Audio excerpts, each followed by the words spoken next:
ओम श्री सर्व पितृ देवताभ्यो नमो नमः। ओम प्रथम पितृ नारायणाय नमः। गौरी पुत्र गणेश की जय। भाद्रपद की अमावस्या को कुशग्रहणी अमावस्या और पिठोरी अमावस्या के नाम से जाना जाता है। इस साल भाद्रपद मास की अमावस्या 14 सितंबर को है। अमावस्या की शुरुआत 14 सितंबर की सुबह 4:48 से हो रही है और इसका समापन 15 सितंबर को सुबह 7:09 पर होगा। पिठोरी अमावस्या पर देवी दुर्गा समेत 64 देवियों की आटे की आकृति बनाकर पूजने का विधान है।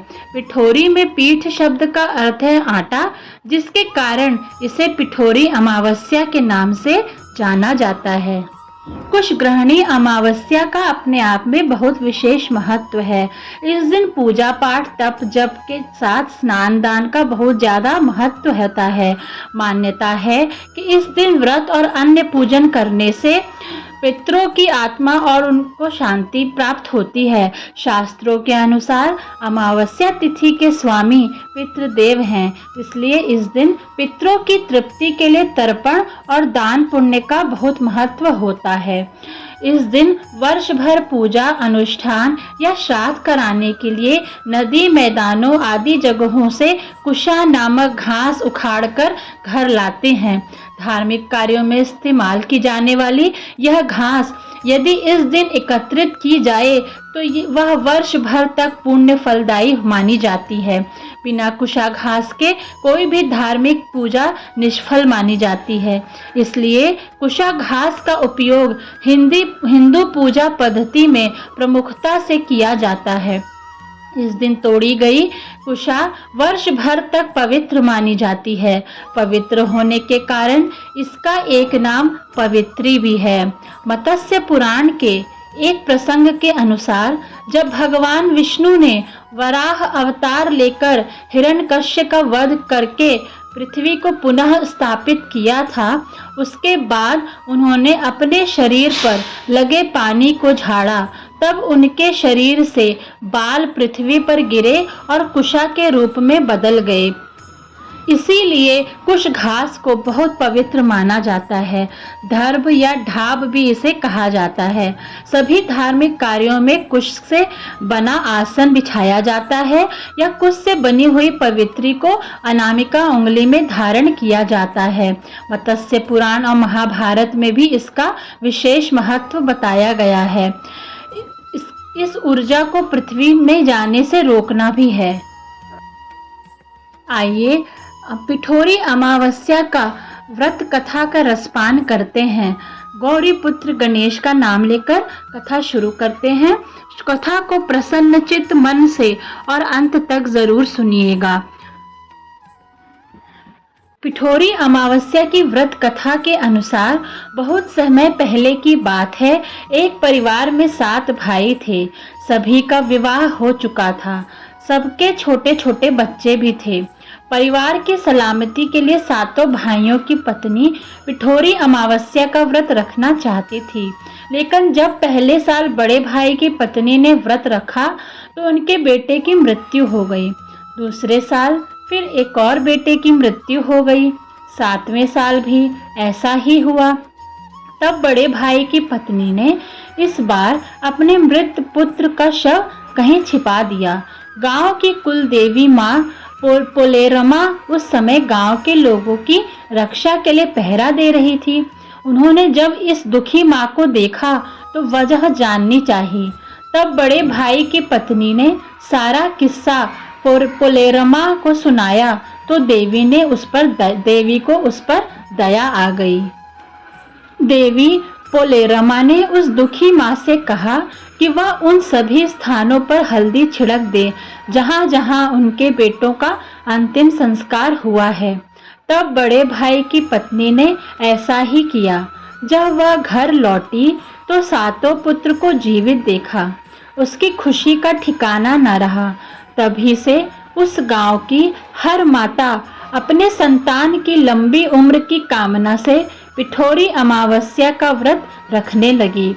आज के दिन यह कथा सुनी और पढ़ी जाती है। मैं आपको एक और कथा विस्तार में सुनाती हूँ। पौराणिक कथा के अनुसार एक गरीब ब्राह्मण परिवार था। उस परिवार में पति पत्नी के अलावा एक पुत्री भी थी। वह पुत्री धीरे धीरे बड़ी होने लगी। उस पुत्री में समय और बढ़ती उम्र के साथ सभी स्त्रियोचित गुणों का विकास होने लगा। वह लड़की सुंदर, संस्कारवान और गुणवान थी, किंतु गरीब होने के कारण उसका विवाह नहीं हो पा रहा था। एक दिन उस ब्राह्मण के घर एक साधु महाराज पधारे। वो उस कन्या के सेवा भाव से काफी प्रसन्न हुए।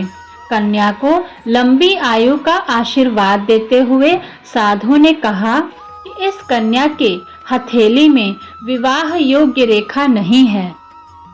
तब ब्राह्मण दंपत्ति ने साधु से उपाय पूछा कि कन्या ऐसा क्या करे कि उसके हाथ में विवाह योग्य रेखा बन जाए।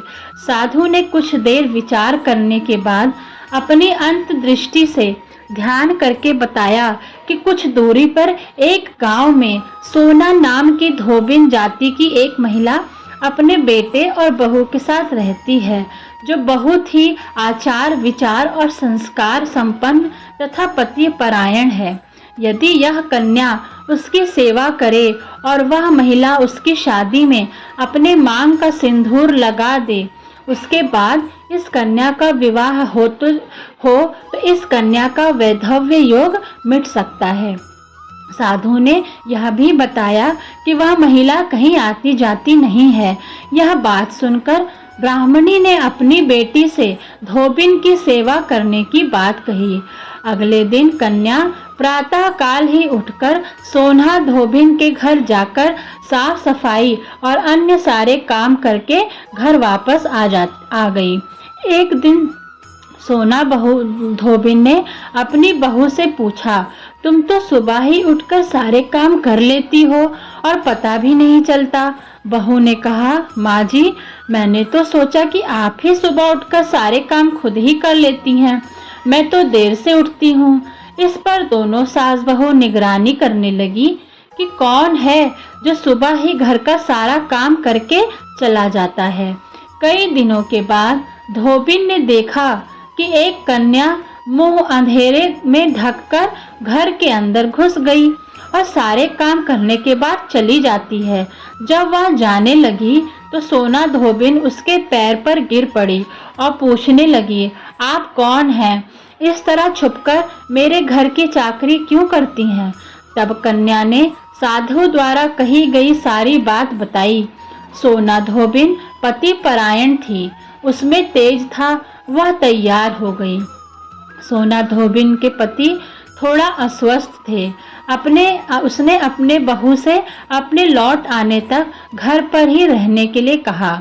सोना धोबिन ने जैसे ही अपने मांग का सिंदूर उस कन्या की मांग में लगाया, उसका पति मर गया। उसे इस बात का पता चल गया। वह घर से निराजल ही चली थी, यह सोचकर कि रास्ते में कहीं पीपल का पेड़ मिलेगा तो उसे भंवरी देकर और उसकी परिक्रमा करके ही जल ग्रहण करेगी। उस दिन अमावस्या थी। ब्राह्मण के घर मिले हुए पकवान की जगह उसने ईंट के टुकड़े से 108 बार भंवरी देकर 108 बार पीपल के पेड़ की परिक्रमा की और उसके बाद जल ग्रहण किया। ऐसा करते ही उसके पति के मुर्दा शरीर में वापस जान आ गई। धोबिन का पति वापस जीवित हो उठा। इसलिए अमावस्या के दिन से शुरू करके जो व्यक्ति हर अमावस्या के दिन भंवरी देता है, उसके सुख और सौभाग्य में वृद्धि होती है। पीपल के पेड़ में सभी देवों का वास होता है, अतः जो व्यक्ति हर अमावस्या को ना कर सके, वह सोमवार को पड़ने वाली अमावस्या के दिन यदि 108 वस्तुओं की भंवरी देकर सोना धोबिन और गौरी गणेश का पूजन करता है, उसे अखंड सौभाग्य की प्राप्ति होती है। ऐसी परंपरा है कि सोमवती अमावस्या या किसी भी दिन अमावस्या के दिन दान, पान, हल्दी, सिंदूर, सुपारी की भंवरी दी जाती है और सामर्थ्य के हिसाब से फल, मिठाई, सुहाग की सामग्री, खाने की सामग्री इत्यादि की भंवरी भी दी जाती है। और फिर भंवरी पर चढ़ाया गया सामान किसी सुपात्र ब्राह्मण, ननद या भांजे को दिया जाता है। भंवरी का सामान अपने गोत्र या अपने से निम्न गोत्र में दान नहीं देना चाहिए।